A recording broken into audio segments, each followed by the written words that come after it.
রাতের বেলায় গোলাগুলি হয়েছে, ট্রাকে আগুন লাগিয়ে দিয়েছে, যেখানে 2-4-5 টাকার না, কোটি কোটি টাকার সম্পদ সরকারের। একটা বালিঘাটে সেদিন আমি আলোচনা করলাম 8,02,00,000 টাকা যেখানে সরকারকে দেওয়া লাগবে। 3 কোটি টাকা দিয়ে বাকি 5,02,00,000 টাকা ওনারা এদিক ওদিক করে খাবে। এটা পারছিল না ডিসির জন্য, হামজার জন্য, এখন সব বাবা শাহজালাল সব হালাল করে দিবে। এরপরে আমরা মনে করছিলাম সামনে মাদকের বিরুদ্ধে কিছু হাত দিয়েছি এবং আরো কঠোর হস্তে দমন করি, অন্তত আমাদের যুব সমাজকে, আমাদের পরিবারকে আমরা বাঁচাতে চাই। আপনারা চান না? এটা একবারে হবে না। কিছু মানুষ যারা ওই কাজ করে খায় তাদেরকে অন্তত কাজের ব্যবস্থা আগামীতে করবো। আজকে সুগার মিলের যিনি দায়িত্বে আছেন, কি ম্যাডাম যেন নাম বললো, মাসুমা জাহান নাকি যেন নামটা ম্যাডামের, উনি এখন কুষ্টিয়া সুগার মিলের দায়িত্বে আছেন। ওনারা যত অফিসার আছে তাদেরকে নিয়ে আজকে আমার বাসায় কথা বললাম, এটা চালু করা দরকার।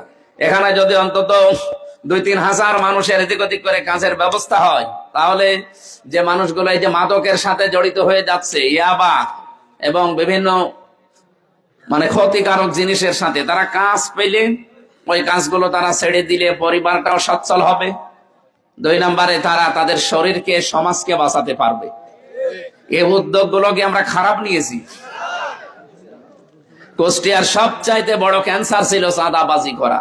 আজকে হিন্দু ধর্মের প্রায় 30 জন এসেছিল আমার বাড়িতে।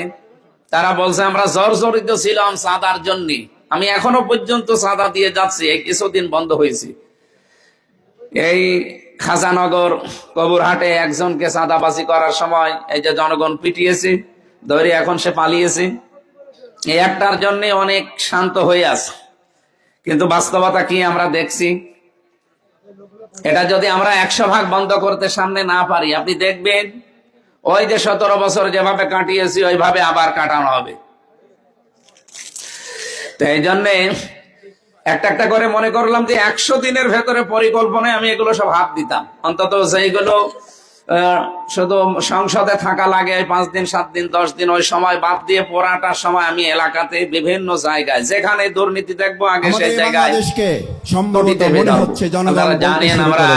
আর একবার স্বাধীন করার জন্য হয়তো আবার আমাদেরকে রাজপথে নামতে হবে। তবে আমরা একটা কথা বলতে চাই, সকাল বিকাল দুপুর, আবার দুপুর সকাল সন্ধ্যা, এইভাবে আন্দোলন এবার হবে না। এবার আন্দোলন হবে 5ই আগস্ট সকাল থেকে আবার শুরু হবে। সকাল গড়িয়ে দুপুর যাবে না, দুপুরের আগে একটা পরিবর্তনের লক্ষ্যে ছাত্র জনতা এবং জনগণ রাজপথে নেমে গেলে তাদেরকে সামলাতে পারবেন না। আমাদের মনে করার কোনো